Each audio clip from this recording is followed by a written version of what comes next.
What's up, everybody? Welcome back to Me Reviews. And today I'm talking about a series that surprised me in the best way possible. And that's the Hulu miniseries that later came on to Netflix, and that's 11/22/63. The show is based off legendary horror writer and thriller Stephen King. Even though King is known for some horror stories like It, The Shining, and Carrie, this show proves that his storytelling works with different genres like history, drama, mystery, and time travel. And I have to say, this is my first time really watching a TV series based on a Stephen King story. And I was honestly blown away of how entertaining and emotional it ended up being. So today, I'm going to talk about the story and concept, the performances of the show, the 1960s setting and atmosphere, the tension with the time travel storyline, and why I think it's one of the most underrated shows I've watched. So without further ado, let's get right into it. So to get things started, 11/22/63 follows Jake Epping, played by James Franco, who's best known for playing Harry Osborn in Sam Raimi's Spider-Man trilogy. He's a high school English teacher who lives a perfectly normal life. But that's when things changes, when his friend Al Templeton shows him something unbelievable. Inside of Al's diner, there is a portal that leads back in the year 1960. Yes, that, my friends, is time travel. But here's the catch. No matter how long someone stays in the past, only 2 minutes passed in the present. And every time you go through the loop, the timeline resets again. And it's like a little unsaved video game thing. Like once you exit something, you're back to where you start off in square one. And I kind of like that interesting concept. It's pretty cool. Al has been using this portal for one specific mission. He is attempting to stop the unaliving of John Fitzgerald Kennedy, or JFK, on November 22nd, 1963. Hence, that's the date. Unfortunately, Al is dying before he can finish the mission, so he asks Jake to go back to the past and complete the mission. And this is where the story truly begins. Jake travels back to 1960 and has to live in that era for about 3 years, clearly, slowly investigating the man responsible for what happened with JFK, Lee Harvey Oswald. So the show doesn't introduces a fantastic twist that I think is really amazing and that should be written down in some papers. The past doesn't want to be changed. Every time Jake gets close to alternate history, strange things begin to happen. Accidents, unexpected obstacles, and people interfering with his plans. It's almost like time itself trying to fight back against him. And that concept alone makes the show incredibly suspenseful. One of the biggest reasons the show works so well is the performance of James Franco himself. Franco plays Jake Epping like a genuinely likable character. He's not a superhero or secret agent. He's just a regular guy suddenly dealing with an impossible mission that could change history forever. What I really like about Franco is the role that how he balances and the different emotions he has throughout the entire series.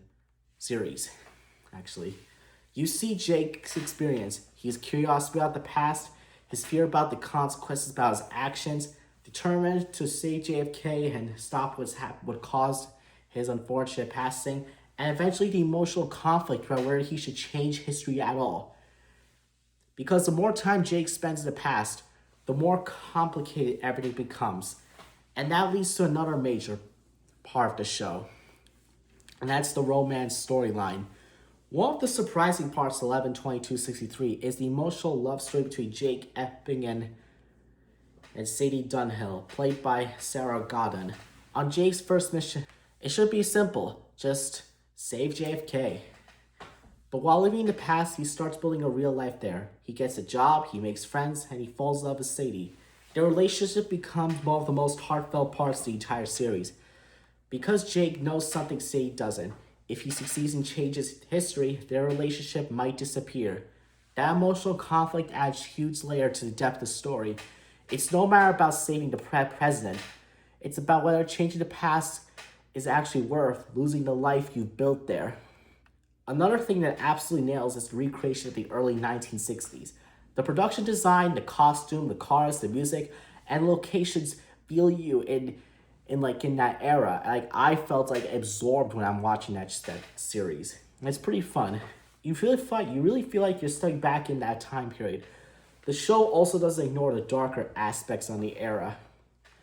It touches on like the tensions that many African Americans faced during that era, the social tensions and the political anxiety surrounding the Cold War.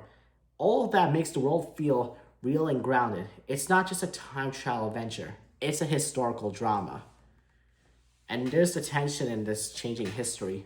One of the most smartest ideas of the show is a rule that the past resists change. This creates tension almost every episode. Jake tries to do simple, like stopping a situation or preventing something terrible, and it suddenly goes wrong. Cars break down, people show up unexpectedly, and plans fall apart. It feels like history is pushing itself back against him. And that idea makes the moment really unpredictable. You never know if Jake's actually getting closer to stopping the unaliving of JFK or the timeline is about to collapse all around him. It's like he's trying to assemble a pack of cards like a tower, and one false move can jeopardize everything. Another part of the major story that revolves around Jake observing Lee Harvey Oswald before he does what the unthinkable to JFK. The show spends a lot of time building the tension of this historical figure, and events lead up to November 22nd, 1963.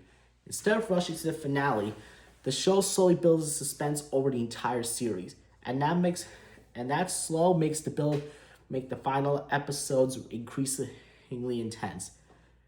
Because by the time we reach the date 11/22/63, the audience knows just how much it is at stake. So, to keep this simple and safe, I'm not going to spoil anything for the finale since I want you guys to watch it on Netflix, but here is my own thoughts on it. The final episode of the series feels honestly one of the most emotional endings I've seen in a miniseries. It forces Jake to make the ultimate question: should history be changed at all? And that answer in the show gives Jake the most heartbreaking and beautiful. Like it is like an option for us. Do we want to change something in the past that will affect the present? Because that's one of the rules of time travel. And it's definitely one of those eggs that sticks too long after the series is over.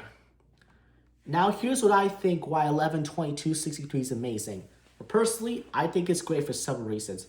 First is the concept incredibly creative. The time travel storyline by preventing Kennedy being unalived is already interesting, but the show adds deeper ideas about fate, consequences, and the danger of altering history.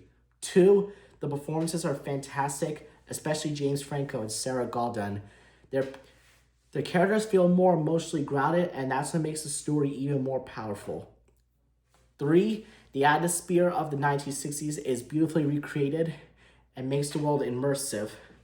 And finally, the show balances mystery, suspense, romance, and historical drama in a way that keeps every episode engaging. For my first Stephen King television experience, this series completely impressed me. It shows that Stephen King's storytelling isn't just about horror. He also incredible at creating characters, the emotional stakes, and thought-provoking stories. So overall, 11/22/63 is amazing miniseries, and it deserves more attention. It's emotional, suspenseful, beautifully acted, and filled with fantastical historical ideas. If you guys enjoy time travel stories, historical drama, mystery, suspense, or just character-driven storytelling, then this show is definitely worth watching for you on Netflix. For me, I would give 11/22/63 a 9 out of 10. Anyway, everybody, that's my review for 11/22/63. Let me know down in the comments what you think, if you've seen the show, and what you thought about it. And if you're new to the channel, make sure you leave a like, subscribe, and check out the rest of my video series. And I know you're going to enjoy it.